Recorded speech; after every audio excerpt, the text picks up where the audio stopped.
তীব্র গরমে বাড়ছে শরবতের চাহিদা।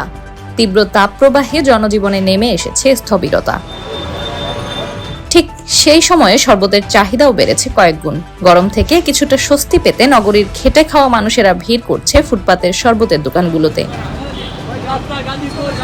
ক্রেতাদের সঙ্গে কথা বললে তারা জানান, অতিরিক্ত গরমের কারণে তারা বেশিরভাগ সময় কাজ করতে পারেন না। অল্প একটু কাজ করলে ক্লান্ত হয়ে পড়েন। আর এই গরমে একটু স্বস্তি পেতে প্রতিদিন 5 থেকে 7 গ্লাস শরবত খেতেই হচ্ছে। আর এর জন্য তাদের গুনতে হচ্ছে 100 থেকে 140 টাকা। গেলে ভাই 5-6 গ্লাস খাই ভাই, যে গরম পড়তে আছে, গরমে ভাই কোনো কাজ কাম করতে পারতেছি না। মনে করেন 2 গ্লাস খাই, আবার একটা খ্যাপ মারি, আবার হাঁপাইয়া যাই। ডেলি তো মনে করেন 150 টাকা শরবতের পিছিয়ে আমাদের জায়গা। বিক্রেতাদের শরবতের মান নিয়ে প্রশ্ন করলে তারা জানান, অতিরিক্ত গরমের কারণে মানুষ বেশি পরিমাণে শরবত খাচ্ছে। এই শরবত খেলে কেউ অসুস্থ হবে না।